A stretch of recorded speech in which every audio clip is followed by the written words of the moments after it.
The tide pools of Australia are full of bizarre, mysterious creatures, but we need to be careful. I just got drilled. Some of the creatures that call this environment home can also be deadly. An eel! Wow, do you see that? It's trying to bite its reflection.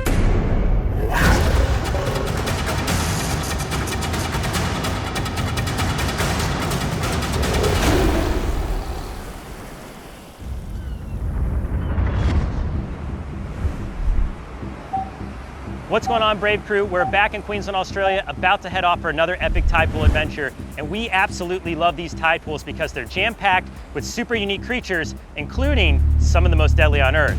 So if you're ready, it looks like the tide's headed out, which means it's time for us to get our feet wet and try to find something we've never seen before. Okay, let's go. So you'll notice that all of the surface of the rocks right now is wet and slippery.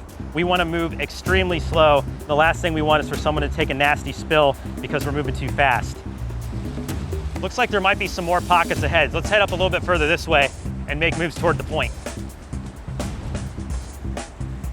Hey guys, I think I got a crab here.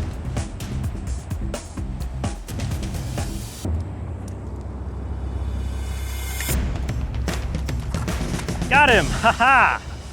This is a swift-footed shore crab, and they are very difficult to catch because, like their name, they're very swift. Now, these crabs are very, very common in these tide pools. In fact, we were here last year and I caught one and took a photograph and put it on Instagram, and it was one of my most liked Instagram posts of our entire production last year, but unfortunately we could not catch one again to get it on camera. So I'm really happy that I was able to find one today to show you guys. This one does feel like it did just molt, which is perhaps why it was a little easier to catch and maybe a little bit slower. I can tell that because its shell is slightly soft. But what's really cool about crabs is they're sort of like the custodians of the tide pools. They're like the cleanup crew. They're opportunistic omnivores, so they're out here eating a lot of the dead things and all the carrion, and they also eat some of the plant life, including some of the algae and some of the plankton scum that washes up. So they do a very good job at managing these tide pools and keeping them pristine for all the other creatures. So thank you for doing that, and we're gonna let you go now so you can go about your day. See you, buddy. Thanks for hanging out. There he goes. Oh, look at this. This tide pool is brimming with life. It's a lot of fish. A lot of fish around here. Wait a second. That is a cone snail.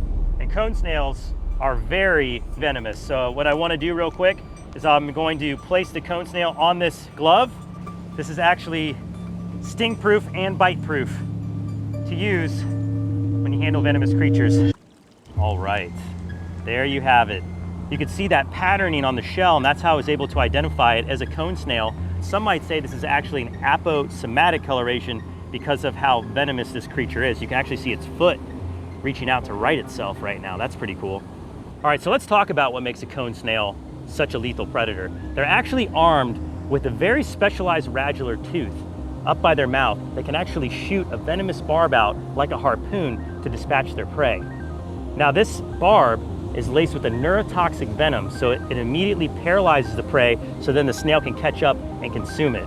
Because some of them actually eat fish, and those cone snails are actually very dangerous to human beings. So if you're ever gonna come out shelling or pick up a snail in this region of the world, you definitely wanna be aware of what a cone snail looks like before you do so.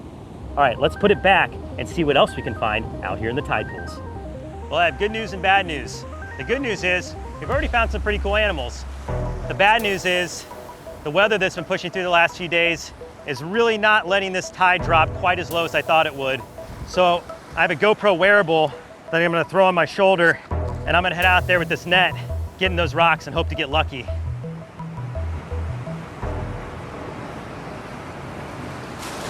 Whoa. I'm glad I moved that mic pack. Nothing around here. I'm gonna move through this way. Getting a little precarious. Oh boy. Woo! I'm really glad the mic pack's on this side and not that side, because I just got drilled. The storm surge is for real.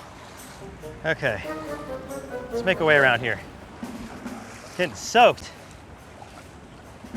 Nothing. Seen a bunch of fish darting in and out. Hold on.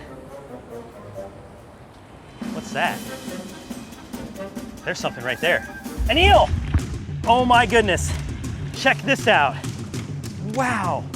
Look at that. Okay, I can't keep it out of water for too long. We gotta go find a spot to do the presentation. Let's go over here to this pocket. Wow. I think what I wanna do to present this eel, because I can't really handle it out of the water, I'm gonna put it in one of our cubes. Here, can somebody hold that eel in the water there, just like that? Okay, cool. I'm gonna get my pack off. Let's fill this up with water. Okay, this is a delicate little maneuver. Now, got this real quick. Okay, got it. Perfect. Yes. First things first, let's talk about the type of eel that we found here. This is a snowflake eel. It's called a snowflake eel because, as you can see on its side through the center line, it has all these beautiful patterns in the shape of snowflakes. Now, an eel is actually a fish, not a snake.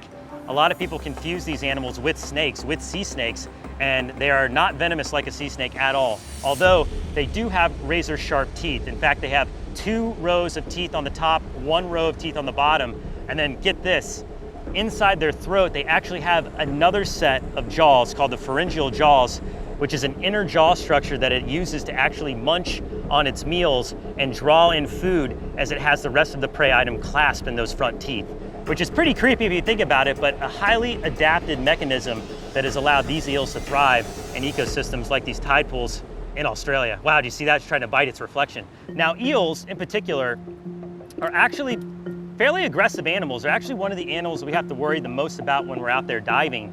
They don't really back down. They're very courageous creatures, and they're not really afraid of human beings, and they have been known to attack divers at times when you get too close. So whenever we see eels underwater, we always want to keep our safe distance from them. But in a unique situation like this, I'm able to take an eel and put it in a container and get it right up close to the camera. That is so amazing. Now, eels have extremely poor eyesight. Even though it has very beautiful eyes, those bright yellow eyes on each side of its head, they really can't see very well, so they rely heavily on their sense of smell. Their sense of smell is incredible. In fact, if we get a tight enough shot, you can see it has these little yellow appendages coming out of its nostrils, and it can use those to direct its sense of smell. So it's a pretty cool little adaptation that it has.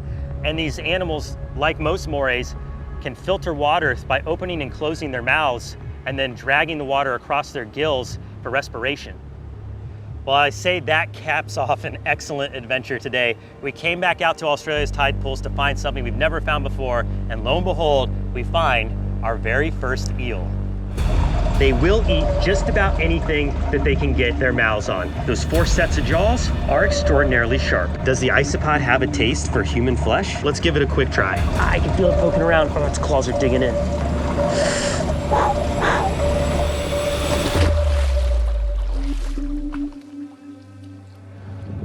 Today is a big day for the Brave Wilderness channel because in this video, we are about to have our very first ever close encounter with a deep sea creature. Now, I know what you're thinking, Mark, where is the boat? You've got to head way offshore to do something like that. But I'm here to tell you, where we're going, we don't need boats. Welcome to Aquarium Encounters, a unique interactive destination in Marathon, Florida, which also happens to be one of the only places in the world to encounter the creature we're after today. As I wandered through the open layout of the aquarium and passed by sharks and other incredible marine life, I was in disbelief of what we were about to film, until I finally spotted the tank we were after in the distance. Wow, are you kidding me? Look at how cool these are. I mean, I cannot believe we are standing right in front of this many deep sea giant isopod. This is something that you will probably not find anywhere else on Earth. This is one of the only places in the world to get hands-on with the deep sea isopod. We've got 1, 2, 3, 4, 5, 6, 7, 8 giant isopod in the tank in front of us to learn all about in today's video. Whoa, this is incredible. I cannot believe we're standing in front of these creatures. There are about 20 variety of them that live in the Atlantic, the Pacific, and the Indian Oceans, very, very deep at the bottom. We're talking anywhere from 700 to 7,000 feet. wow, that is deep. And about half of the isopods on planet Earth live in the ocean and half of them live on land. Although these are the largest isopods that you can find, the ones that live in your backyard are those small little pill bugs. The roly-poly is related directly to the giant isopod. Now, even though they look like it, these isopods are not insects. They're not bugs. They are actually more closely related to crabs and lobsters. And oh boy, they are super weird looking, I will admit, but man, are they cool. If you were to come visit this aquarium, anyone is allowed to touch the deep sea isopods. This is a touch tank. In fact, there are ports all around the top here, and yep, that water is cold. Definitely kept below 50 degrees at all times, but anyone can come up and pet the giant isopods. But today we are getting extra special permission to remove the top of the aquarium and get really hands-on because I want to get the giant isopod as close to the cameras as possible. Because these animals live in the deepest parts of the ocean, they need to keep their aquarium here as cold as possible. So this water is kept around 50 degrees Fahrenheit at all times to mimic the deepest parts of the ocean. All right, here goes nothing. Time to get hands-on with the giant isopod. Oh, this is creepy. Here we go. Whoa. Oh, man. Wow. Look at that. Alien. That is unbelievable. Look at that face. A face only a mother could love. I think you're cool, though. All right. Why is the giant isopod so giant? I mean, its cousin, the roly-poly, is probably 1/1000th of its size. Well, the most well-accepted theory is deep sea gigantism, which is found in a variety of animals, most notably in the squid species. Of course, you probably heard of the giant squid or the colossal squid that are huge. Same goes with the giant isopod, much, much larger than any of its terrestrial or shallower relatives. Now, there are around 20 species of large isopods that live in the deep sea, but this one is the biggest. And there are two size ranges. There's giants and super giants. A giant isopod will be anywhere from 3 to 6 inches, and a super giant, like this one, can be up to 2 feet in length. And I would say the one in front of us here is approaching maximum size. Look at that creature. This is too cool. Now, the exoskeleton is really rigid, a lot like a lobster or a crab. I can really feel the rigidity of those segments. The underside is very soft.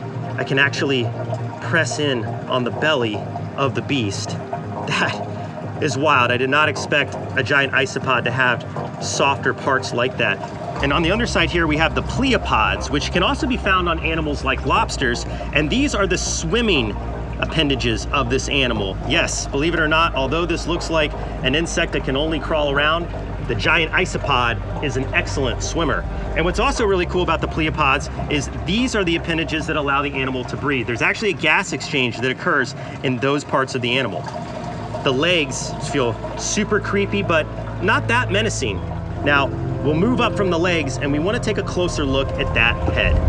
So you'll notice the giant isopod has pretty big eyes. In fact, their eyes are specially developed for very dark environments. When you get below 1,000 feet in the ocean, you enter what's called the midnight zone, where almost no light can travel. So for their entire lives, these animals live in almost complete darkness. They have pretty poor eyesight. They're not very responsive to light changes at all, and they rely most of their lives on navigating around and understanding their environment through these 4 antenna appendages here. There's 2 sets of antenna. The small ones at the top are chemical sensing. So this is what's going to help them find their food. It's going to help them understand what other animals or organic things are around them in the environment. And then you have the feelers, the 2 longer antennae underneath, and these 2 antennae are used to feel their way around their environment, which is completely dark. I'm having a fairly hard time hanging on to it. It's definitely trying to get back down to the bottom of the tank. Its legs are equipped with these grappling hooks. It's almost like a claw, like a lobster claw. In fact, yeah, look at that. It's got my finger in its front claws there, and they can actually squeeze down and can grapple on. And what they use those claws for are breaking apart their prey and forcing the food to the mouth. Yes, it looks strange, and I can tell you its diet is even stranger. These are carnivorous creatures of the deep sea, and they will eat just about anything that they can get their mouths on. I'm talking deceased fish, I'm talking whales. Researchers have even fed alligators to these animals to see if they would eat something that's not native to their environment. And yes, they absolutely will. And because of their appetite for all things deceased, you're probably asking yourself, what would happen if a human ended up down there at the bottom of the sea? Yes, as morbid as it sounds, if a human ends up in their environment, it's on the menu too. Now I want to find something out. You know, obviously, I've been keeping my fingers and hands away from those mouth parts all video long, but now it's time to find out, does the isopod have a taste for human flesh? Should we find out? Let's give it a quick try. You guys ready for this? That water is cold, and I know those mouth parts, those 4 sets of jaws, are extraordinarily sharp. Ooh, this is creepy. So I'm gonna put the mouth right on my arm and see what happens. Ready? 1, 2, 3. You see it? I can feel it poking around. It's trying to figure out what's going on. Its claws are digging in. That water, it's so cold.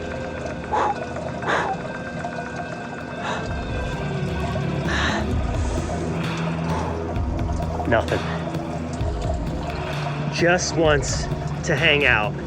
And I wanted to show you that for a reason, because although these creatures can look menacing, they are absolutely gentle giants, and they would never bite a human being in this circumstance. There's no need to fear this animal. If you ever come out to this aquarium, I highly recommend that you check out the giant isopod touch tank, because getting hands-on or even having the chance to touch an animal from the abyss like this is truly a once-in-a-lifetime opportunity. All right, well, my hands are freezing. I'm gonna put our isopod friend here back at the bottom of the tank.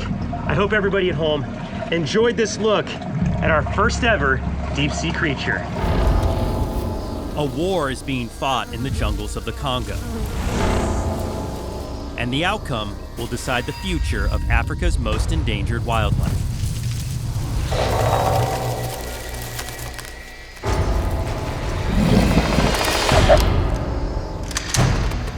I'm Mark Vins. For the last 7 years, I've filmed hundreds of extreme adventures in the name of conservation. But now, my team and I have come to one of the most dangerous places on Earth to get face to face with the world's most legendary silverback gorilla. A mission that's taken us to the front lines of a deadly conflict. Right now, we are in eastern Congo on our way to Virunga National Park. This road that we're on is called the RN2, which is notorious for being one of the most dangerous roads in all of Africa, therefore making this drive one of the most dangerous in the entire world. Decades of civil war, an Ebola outbreak, and a recent volcanic eruption have given rise to terrorist organizations and armed rebel militias. They've been robbing people, kidnapping for ransom, and yes, shooting and killing civilians all the time. In fact, earlier this year, the Italian ambassador to the Congo was killed on this same road. So I brought an elite camera team with me to the DRC to investigate how these same criminals are destroying Virunga National Park and threatening the last remaining mountain gorillas on the planet. And make no mistake about it, a film crew out here is a prime target, and we definitely stand out. If a spotter sees us on the side of the road and phones ahead, the rebel militias could stop us, and we're sitting ducks. The only thing keeping us safe on this road are those rangers in that vehicle. The story we're about to show you is, in my opinion, the most important story in world conservation right now. And by the end of it, you too will understand how you can play a critical role in this mission.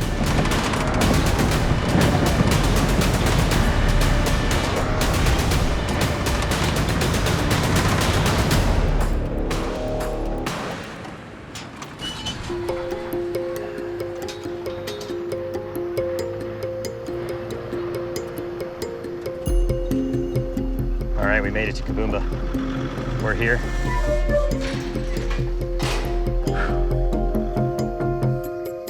Because the area surrounding the park is largely controlled by rebels, and their activity intensifies at night, even Kabumba, our base camp within the park, falls under strict lockdown, and armed guards patrol the grounds 24/7.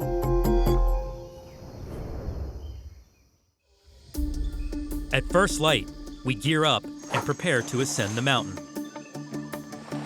We'll need to bushwhack our way through dense jungle to search for signs of gorillas. But to be clear, where we're going, there are no fences or safeguards. This is the domain of the largest and most dominant silverback in the Congo. We're led by Papa Diddy and Papa Augustine, two of the highest-ranking rangers in Virunga. This is an armed ranger detail because we could potentially run into militant groups, but more likely so, we could run into poachers. And that's one of the main threats to this very fragile population of mountain gorillas. Are you ever scared to do this job? Very, very risky now because of presence of many rebels, you see. But you do it because... I love gorillas.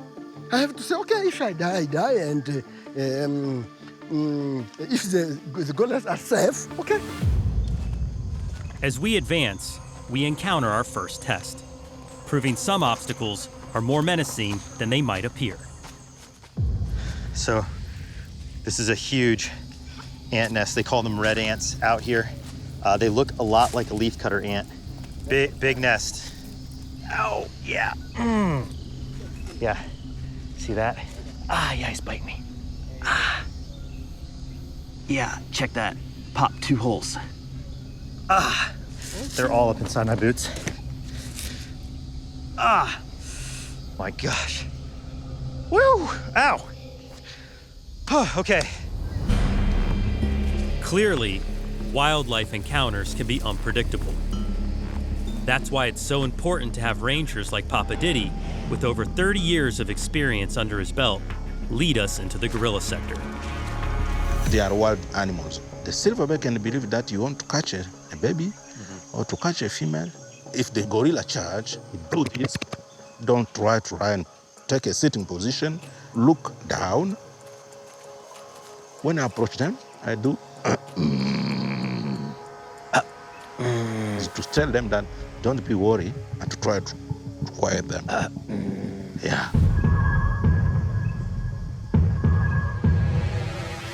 As we trek deeper into the forest, it gets thicker. But eventually, we find our first evidence that we're closing in on the gorillas.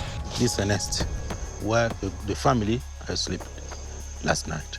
The gorillas build a new nest every single day because nobody wants to come home to a dirty pile like that. What you're looking at is a key component to the forest's survival. Gorillas are a keystone species responsible for seed distribution through piles like this. If you come down here, this is a silverback's nest. If you look carefully, you can find silver hair. Oh. Look at that. You could see the size of the sprawl. This was not the work of a small gorilla. This was the work of a very, very big primate.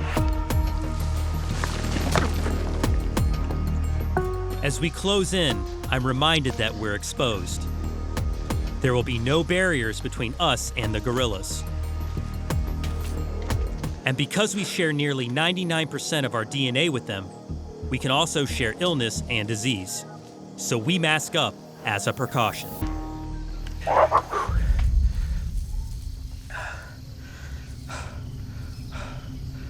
Okay, we just heard a gorilla right around this bend here. This is it. This is the moment we've traveled so incredibly far for. Not only to the Congo and up this mountainside, but 7 years of adventures have led me to this. There's a gorilla approaching us. It's right here.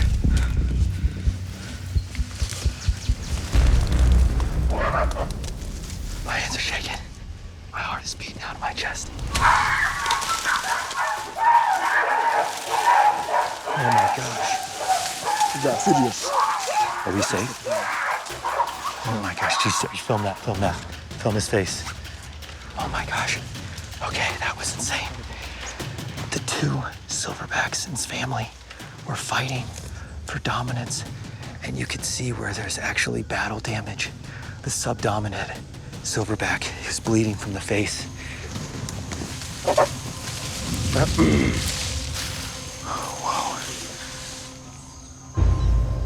That was definitely not what I expected for our first gorilla encounter. Despite the fact I've been told gorillas can be aggressively territorial It's a baby gorilla. and will viciously protect their families if provoked. Mark it around, turn around.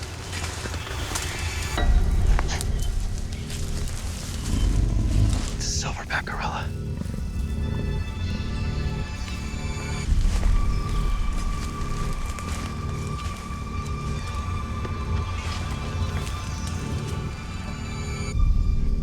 We're gonna get closer. Look at the size of the bite on his neck. The only thing that's going to give a silverback that big, a gash like that, is a fight with the dominant male.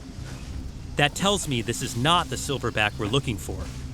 And staring at that wound, I have to ask myself, do I really want to meet the animal that did that? Despite my fear ringing the alarm bell to turn back, we press on and find ourselves in the middle of something I've never seen documented.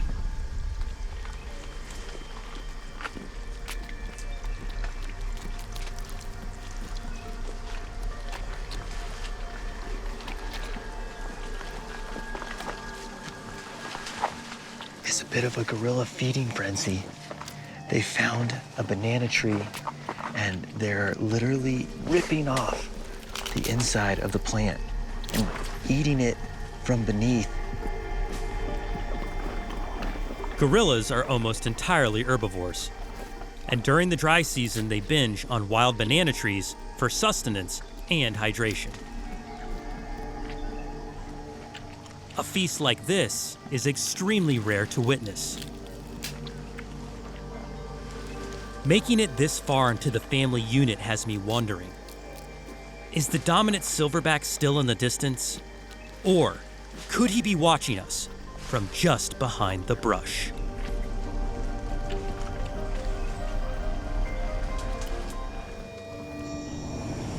Miles away from camp, in the middle of the gorilla sector, any step, any move, anything can happen, including coming face to face with the king of this jungle.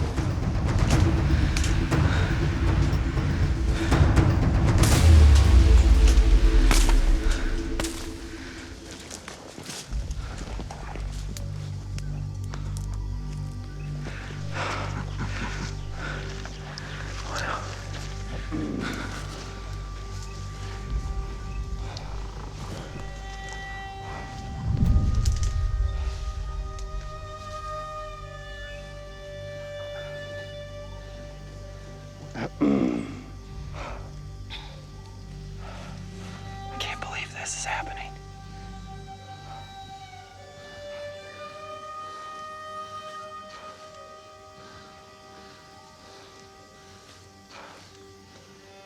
He's bugging, Mark. Is this the dominant male? The dominant male here in the family. He's okay with us being here? Yeah, they're okay. He's the father of the largest family of gorillas here in Virunga National Park. 44 gorillas in his family. This is the biggest gorilla in the Congo.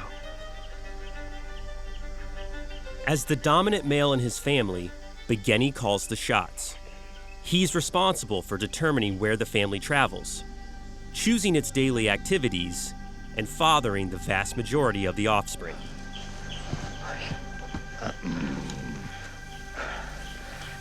Must weigh over 400 pounds. He's a handsome silverback and he knows it. Yeah. I would estimate Begeni's hand is at least 5 to 8 times bigger than my hand. Look at those teeth. Did you see those teeth? Mountain gorillas are a subspecies of eastern gorilla, and because they live in high elevations and experience freezing temperatures, they possess longer hair, making them distinct from all other gorilla species. You can see them thinking, observing us. I'm just completely in awe. Look at the way that they're bonding, caring for each other, nurturing one another, and their curiosity of us is undeniable. It's like looking in a mirror.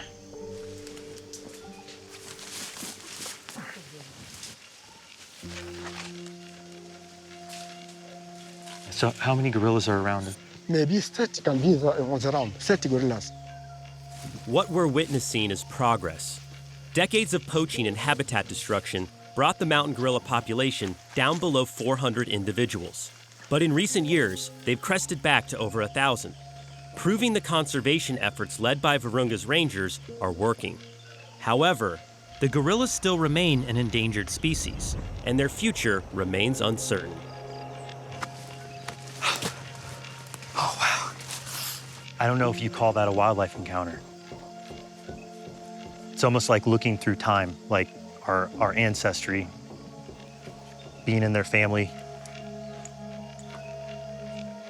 They weren't animals to me in that moment. It was an unmistakably human experience. Wow.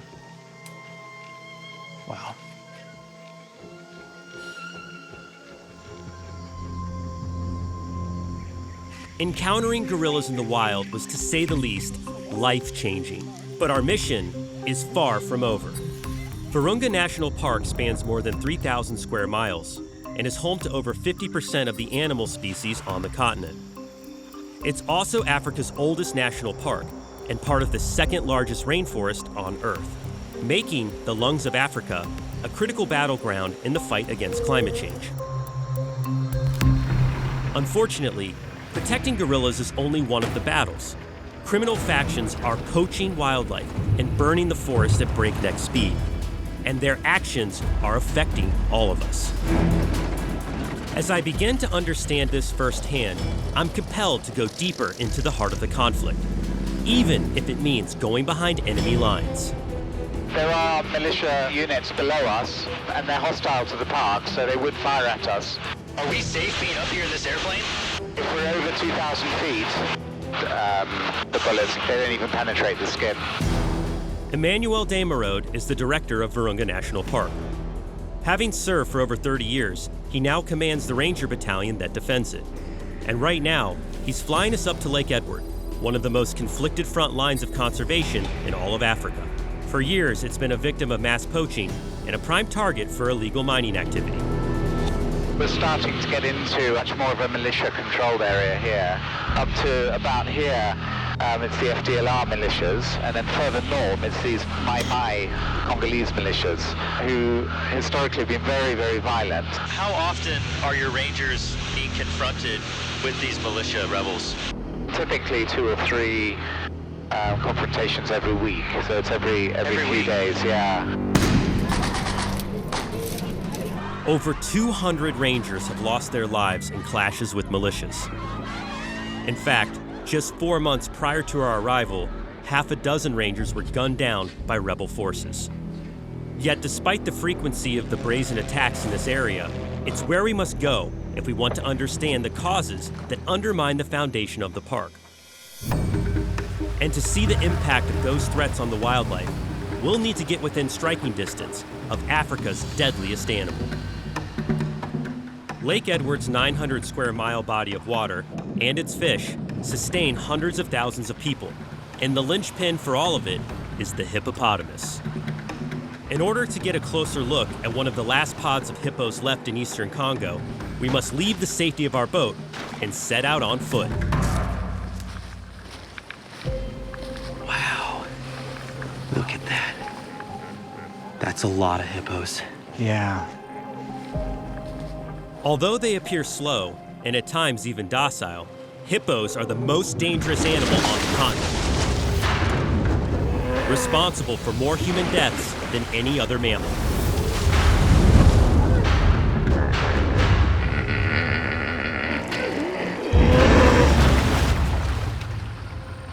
Check that out. They're staring right at us. This is probably about as close as we want to get. You wouldn't want to get into the water with them. Lake Edward was once home to the largest population of hippos in the world. At one point, over 27,000 of them roamed these waters. But by the 1990s, poaching took their numbers all the way down to less than 350 individuals. As another keystone species, hippos play a critical role in this freshwater environment by providing essential nutrients to the lake and its fish. In turn, they help sustain communities surrounding Lake Edward. Without them, locals will suffer and the lake will eventually die. So we lost almost 99% of all the hippos. Hippos are killed for their meat. One hippo will fetch $300 or $400 on the local market. That's a huge amount of money for the militias. Anyone who's got a gun can suddenly make a lot of money. For the last 10 years, we've been really working on trying to protect these populations, but still a long way to go. So if you could boil it down, the short-term gains of poaching are leading to potentially long-term detriment for the communities that live around the park. But if we don't find a solution, there is no future for this park. What's needed is change. The change Emmanuel hopes to see comes with a cost. In his 30 years at Virunga, he's faced many obstacles, including a hostile takeover of the park and clashes with the militants themselves, one of which included an assassination attempt. In 2014, I was in an ambush. As I was getting out of the vehicle, I got hit in the chest, and then almost immediately after in the stomach by an AK-47, my rifle. And then some people from the village came and they put me on the back of a motorbike and basically saved my life. When you got through that, did you find that your resolve was stronger? It makes you want to succeed. And, you know, there's been such an enormous sacrifice on the part of Virunga's rangers that we have to succeed. There was a terrible attack just over this area we're just crossing now. When it comes to the rebel groups and the militias, why did they choose Virunga? Why are they here? You know, with the civil war in Congo, then the Rwandan genocide that brought them here. But what's kept them here is the illegal trafficking of natural resources in the east of Congo, in particular Virunga National Park. So there you'll see some charcoal burning. Yep. It's the guerrilla sector. It's under enormous threat from the clearing of forest. There it's thousands of acres of forest that have been cleared for charcoal, and it's really the main source of revenue for those militias. Rebel groups and armed militias have pillaged Virunga. By burning trees and turning them into charcoal, they've created a $40 million a year black market that preys upon basic human needs, like boiling water and cooking food. This situation continues to drive the illegal logging that has led to a tipping point. If the damage they've done isn't reversed soon, the park has very little chance of survival. What can be done to solve these problems? What we desperately need is clean energy, renewable energy, not oil and not charcoal. And where is this renewable energy solution taking place? Well, let me show you. Emmanuel brings me to Matebe, home to a run-of-river hydroelectric plant in the heart of Virunga. It's powered by the Rutshuru River, which flows from Lake Edward and generates 14 megawatts of electricity, enough energy for over 1.5 million residents in nearby Goma. Since there's no dam, there's minimal disruption to the natural ecosystem, making this plant a truly green source of energy. We're hoping in the next 8 years to create 8 power plants like this to generate 105 megawatts. That is enough power to create between 80 and 100,000 jobs.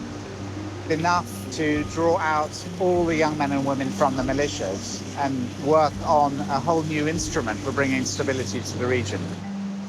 Between here and there, that 105 megawatt goal, what can people do at home to help Virunga? Well, what we need more than anything really is support for the rangers on the ground, because they're doing the critical work of keeping that precious asset, which is the national park. If we can't keep the park alive, all of this disappears. So you truly have light at the end of the tunnel. What you need essentially is time to build this. Yeah, to that we've place. just got to hold it together for another 8 years, and then we have this extraordinary national park that is good for generations to come. As our adventure in the Congo comes to a close, we're all left amazed by the incredible journey we just experienced. But we realize our work to help the rangers of Virunga has only just begun. I came to the Congo expecting to find danger and desperation.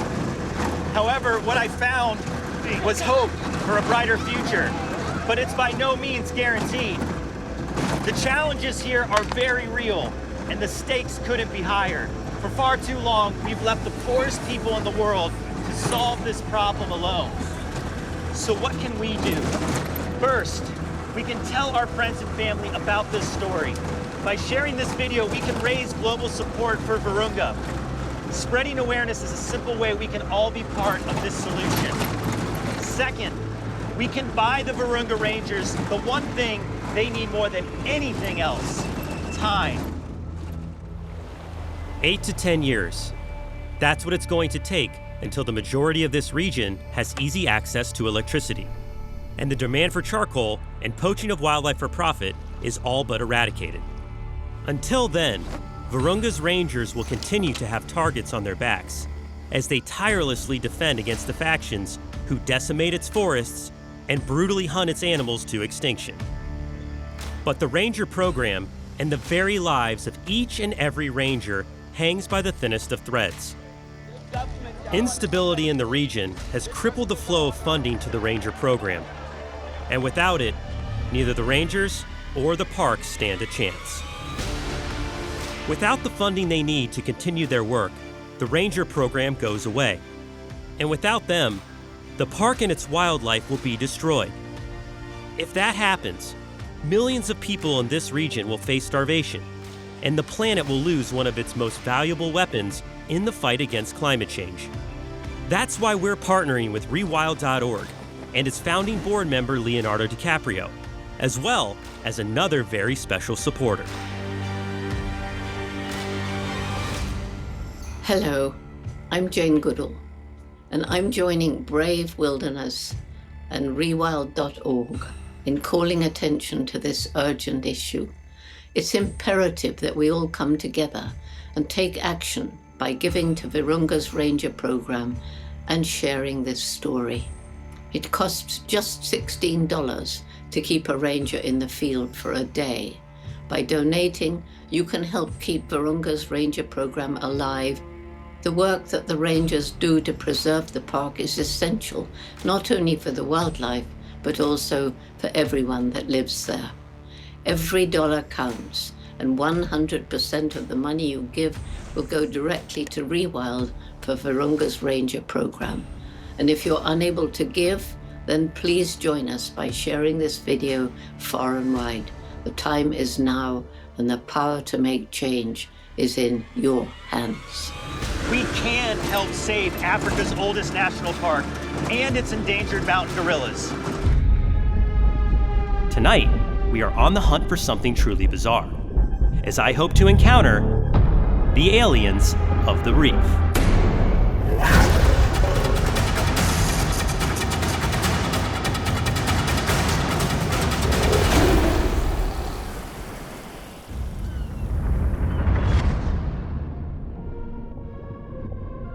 Incredibly, humans have only explored around 5% of the world's oceans. And with so many places left to look and marine life yet to be encountered, every single dive presents the opportunity to see something new and truly out of this world. And at night, the odds of witnessing otherworldly cephalopods goes up at least tenfold. So with that in mind, the crew and I are setting up our gear and bringing our dive lights with us on a mission to find the most alien-like creatures on our planet.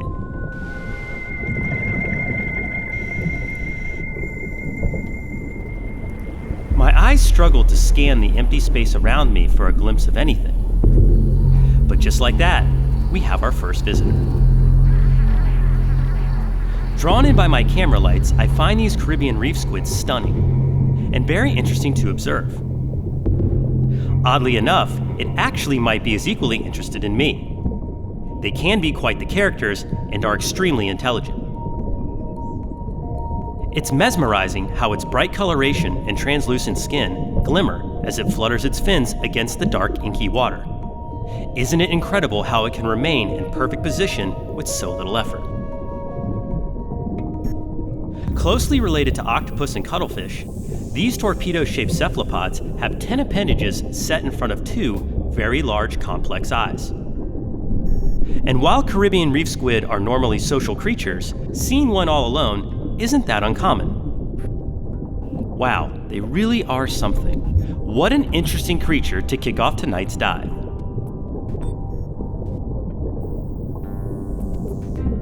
I learned long ago that a strong sense of curiosity can be the best defense against any fear.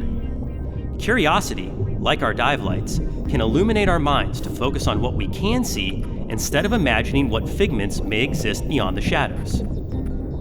And in this world, almost anything my light touches brings my curiosity to a boil. The weightlessness of diving, combined with this foreign landscape, feels like nothing less than a space odyssey. So in the spirit of worlds beyond our imagination, tonight we are on the hunt for something truly bizarre.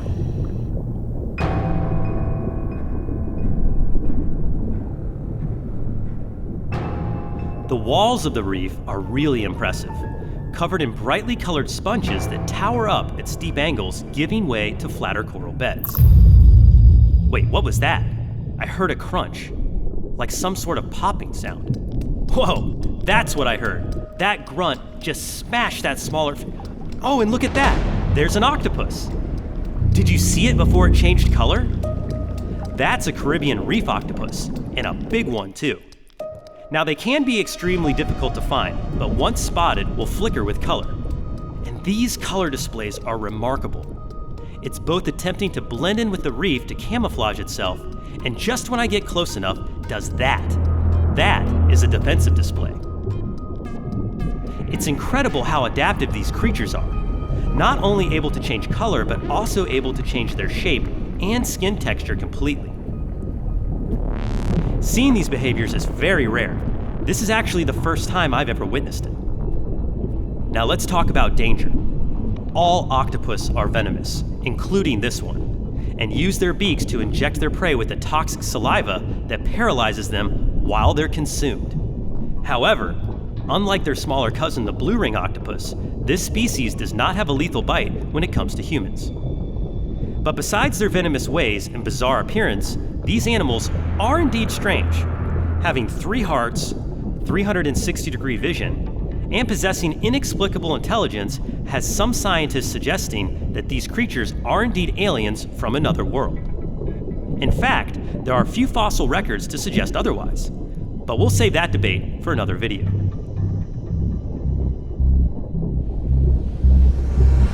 Okay, well, our computers are telling us it's time to return back to the surface, but what an epic way to end our adventure. Holy crap, are you guys rolling? Look at this.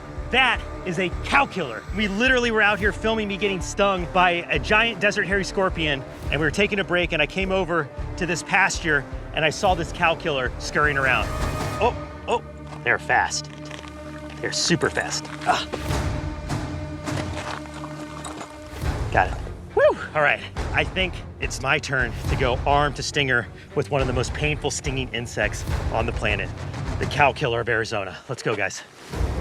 The Cowkiller is what the velvet ant is called in the United States because they are often found in cow pastures, and their sting is said to be so horrible that it's painful enough to kill a cow. We don't even have to set up the sting table. It's already set up.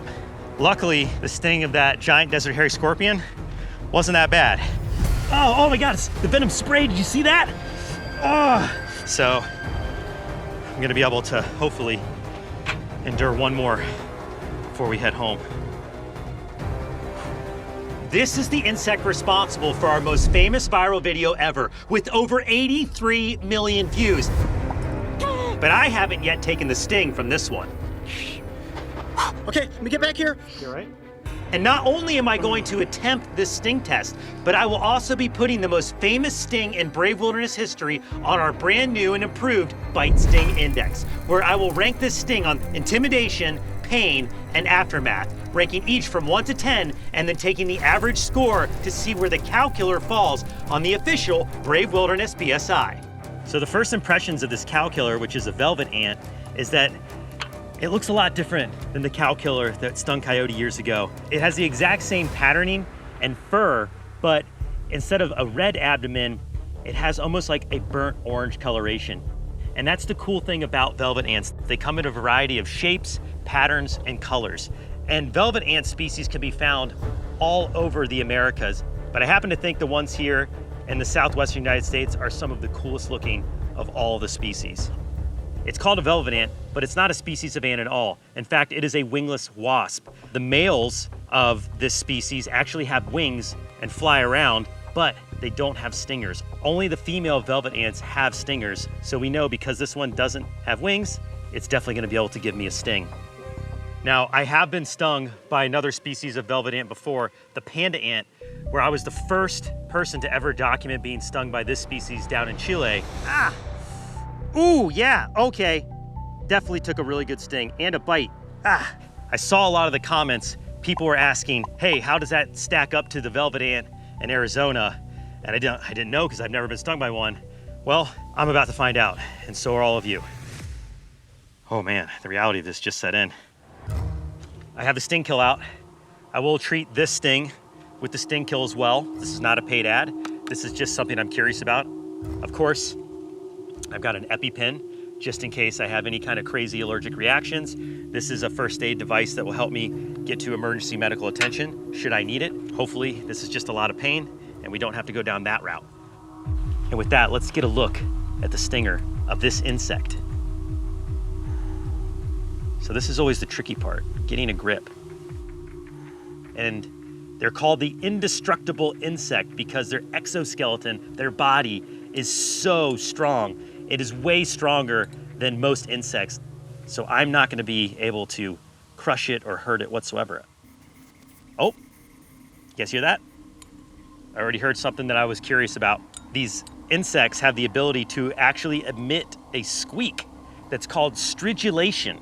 It's a warning distress signal, an alarm siren, if you will. And this one, I just heard it. Hear that? You guys hear it? Get your cameras close. You'll be able to hear it. Not quite as noisy as the panda ant, but you can definitely hear it. But don't worry, I'm not hurting this insect at all. Now the stinger, look at how long it is. Oh my gosh, look at that stinger. The stinger of the Cowkiller is one of the longest stingers of all insects. In fact, to the body size ratio, it has the longest stinger of any stinging insect on the planet. Wow. And because this one is bigger, that stinger is much larger than the panda ant I was stung by in Chile. Wow, that stinger is seriously large. Okay, I think it is time to test out the sting of this fuzzy little insect. Are you guys ready? We're ready. Okay, first thing I want to do is I want to attempt to let the Cowkiller sting me on its own. In order to do that, we're gonna put it back in the container and I'm going to just place it right on the usual spot. On 3. 1, 2, 3. Oh boy, I can feel the fuzz.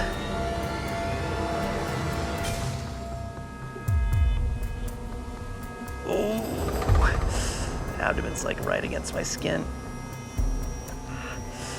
This is nerve-wracking. I can see the Cowkiller's trying to get out of the glass.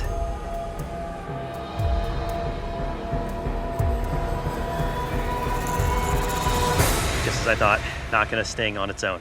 Here we go, I'm gonna flip it over. Woo! All right, hang on. Whew. That'll get your nerves going. Whew. Okay.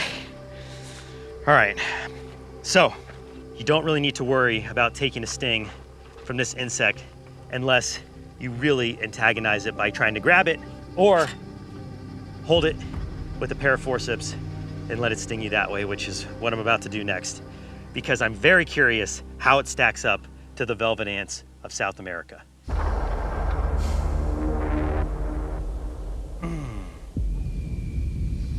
Moment's setting in that I'm actually gonna take a sting.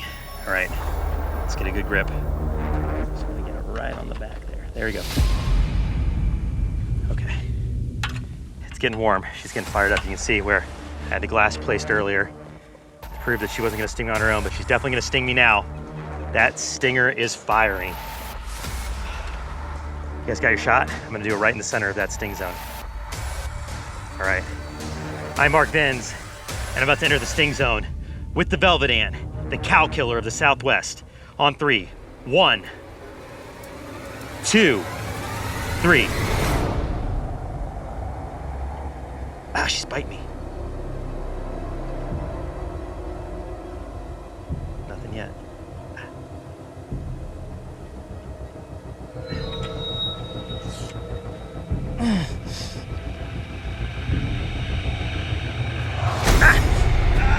I got that stinger.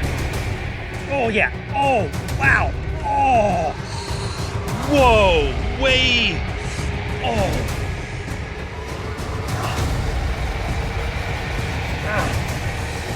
Yeah, stinger's in.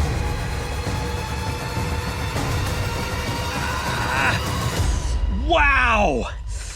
Yeah, that is way worse than the panda ant. Way worse. What's it feel like, Mark? Oh, it burns. It really burns. Here, I'm gonna put her back. Yeah, that burns. That definitely burns. She nailed me right there. See that? See that red spot? Oh man, that is gonna swell. That is searing pain. Way worse than the panda ant. Like times 10 worse. That is a for real sting. Holy moly. Yeah, that's one of the better ones I've taken. It is, hang on. Wow, I got hit 3 times. 1, 2, 3, the worst one being right there in the middle. And I felt that stinger go all the way in. I mean, probably like at least a 1/4 inch underneath the skin. You can see that there's a little bit of a blood spot, a little bit of redness there from like some hemorrhaging underneath the skin, but you can really see the blotchiness starting to go. I can already tell you right now, the swelling from this tomorrow is going to be so much worse than it is right now, but right now I'm feeling the effects of the venom, the pain, and it is time for me, I think, to get a little bit of sting kill on this sting. Let's go. Hopefully help cool down the burn I'm feeling on my skin. Oh yeah, that's like a dull pain. Cool relief though. Yeah, this sting is way more powerful than the panda ant. I don't know if it's a size thing or if it's just generally the Southwest velvet ants, the Cowkillers, are just that much more painful, but that was a wallop. I'm glad to have a little something to help put out the burn from that pain. I can tell you right now though, tomorrow is gonna be the worst day of this. We're gonna have to monitor this thing for the next 24 to 48 hours. I am by no means out of the woods. And now it's time to break down this sting and give the Cowkiller its official ranking on the Bite Sting Index. For intimidation, I give the Cowkiller a 7.5 out of 10.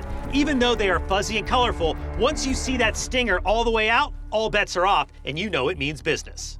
As for pain, I was super shocked by this one because I thought it would be at least similar to the panda ant. I was definitely wrong. It was many times worse, so I give it an 8 out of 10.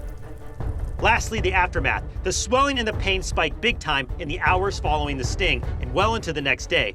While it is by no means a bullet ant, it definitely hurts for a good long while, and I would say the aftermath is much worse than the sting itself, giving it an 8.5 out of 10. That total score gives the Cowkiller an official BSI rating of an 8. That is the highest ranking so far, and a lot of bang pow for such a tiny creature. Is that graceful? We're about to go snorkeling in the Silfra Fissure, some of the clearest water visibility in all of the world. Iceland.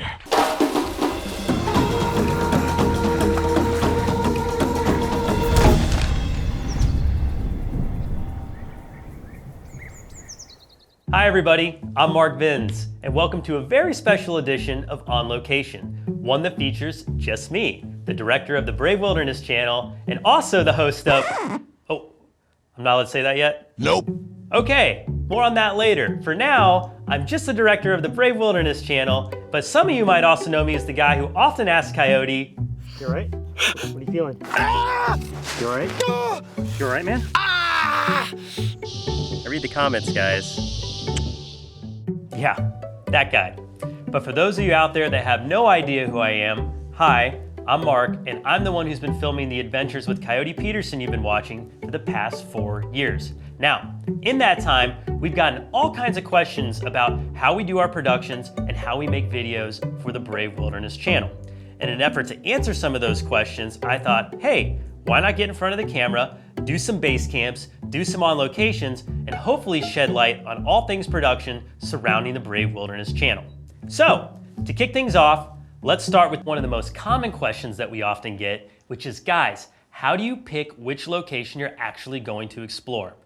That's one of those questions that truthfully has many answers, but one of the ways that we pick where we're gonna visit is that I actually go ahead of the team to scout the location in advance. Now, I could just tell you about this, but I thought it sure would be a whole lot more fun to take you guys with me out in the field to show you what one of these adventures is actually like. And recently, I got to visit the country of Iceland. Iceland is one of the most amazing places that I've ever visited, bar none. Honestly, guys, it's a place that I wanted to visit since I was a little kid, so I'm super excited that this is one of the first pre-production videos that I'm going to share with you guys. So without further ado, let's get out of the studio and head into the field and check out what kind of cool Icelandic adventures I discovered. Iceland, a country sprawling with dramatic landscapes and explosive volcanic terrain. A place that truly embodies the meaning of the word adventure, with every vista and every step forth on its craggy soil. That's a volcano, just erupted 8 years ago. For me, this would be my first visit to the Nordic island nation that is far more green than its northern neighbor of Greenland. However, this would be no traditional adventure. It was a solo mission. My goal? To scout future expeditions and adventures for Coyote and the crew, a mission I have led myself many times in the past. Remember those dinosaur footprints? Yep, I found those months earlier on a scouting expedition in southern Utah. But now, because of advancements in camera technology, I can take you with me on these exciting and often unexpected adventures. Here we go. Time to go snorkeling. In freezing water. Let's do this. While on my Icelandic journey, I explored places like the Valley of Thor, rode Icelandic horses, and even got to visit a world-famous spa, the Blue Lagoon. I still don't know what that is on my face, but hey, everyone was doing it, so why not? Anyways, there's one particular adventure on this expedition that I simply couldn't wait to show you. That being my journey into the icy waters of the Silfra Fissure. The fissure itself is a byproduct of the North American and Eurasian tectonic plates drifting apart, leaving in their wake multiple rifts that fill with some of the purest water on the planet. All right, guys, we're about to go snorkeling in the Silfra Fissure, some of the clearest water visibility in all of the world, and actually one of the only places that you can dive between two continents. Literally, we are standing in the fissure that separates Eurasia and North America right now, and we're gonna go diving in a natural spring. So it's very cold. We definitely don't want water getting inside our suits because it's around 2 degrees Celsius, just above freezing, but it's gonna be pretty awesome. We're about to go get our snorkel gear together and get in, so let's go.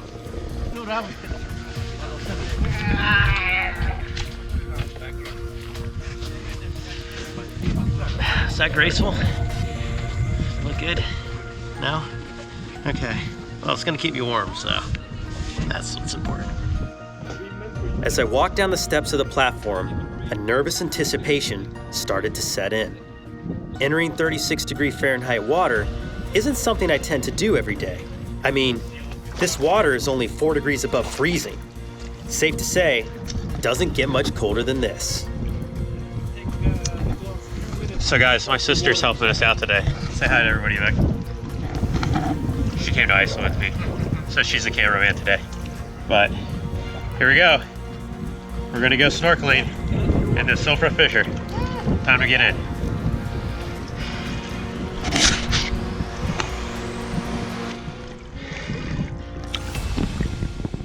As I plunged into the water, my face was instantly met with a stinging sensation. The shock distracted me, but then suddenly, an explosion of color. This landscape was absolutely surreal, something straight out of the pages of a science fiction novel. And to top it all off, the water was 100% crystal clear. It was nearly unbelievable. The visibility in the fissure on a good day is said to extend well beyond 300 feet, and I think we can all look at this footage and confirm that that is definitely true. I can see now why so many people with the fear of heights have issues with this experience. It literally felt as if nothing was between me and the bottom of the fissure. In fact, the sensation was actually closer to that of flying than it was to swimming. That is, until I tried to actually kick with my fins. The dry suit, while providing life-saving warmth and insulation, made it nearly impossible to move. The buoyancy it created restricted my movement so much that to a large degree, I was only able to move forward by the assistance of the current. However, I will say this lack of mobility actually allowed me to relax and enjoy the experience as a whole and really take in all the color and spectacular scenery. Sometimes, it's nice to just be along for the ride. So how does a place like the Silfra Fissure come to exist? Well, as it turns out, Iceland sits smack dab on the mid-Atlantic ridge, which is formed by the separation of the North American and Eurasian tectonic plates. In Thingvellir National Park, the separation of these plates expands nearly 1 inch every year, but over the course of millions of years, it has created fissures, which are filled by a natural aquifer and glacial meltwater from the surrounding peaks. This water moves slowly, very slowly. In fact, it can take up to nearly 100 years to travel and filter itself through the porous volcanic soil, making it some of the purest H2O on the planet. It is so pure, you can literally drink the water around you as you swim through the fissure. And yes, I definitely tried it out. Well, the water is cold, but I can tell you guys, this is by far the clearest visibility I've ever encountered. And oh, by the way, the water is delicious. It is about the purest water that you could ever drink. So it is one of those scenarios where you can't drink the water. It's pretty awesome. Iceland. While it is delicious, it is actually the purity and frigid temperature of the water that helps to create the vivid colors in the landscape of this environment. As I continued to drift along, I couldn't help but dream of coming back to dive this location with the team. My imagination was literally running wild, trying to picture what the scene must be like from the bottom of the fissure. And I was also beginning to wonder, what else might live down there? Is there something down there besides algae and troll grass? But just as I started to consider the idea of taking a free dive to find out, I noticed the battery on my GoPro, which was full 20 minutes prior, was now at only 1%. Woo! Wow guys, the water is so cold that it's literally draining the life out of this GoPro. But before it dies, I just want to say that getting to snorkel the Silfra Fissure here in Iceland has to be one of the coolest experiences I've ever done. I'm Mark Vince, be brave, stay wild. We'll see you on the next location. Whew, this water's cold.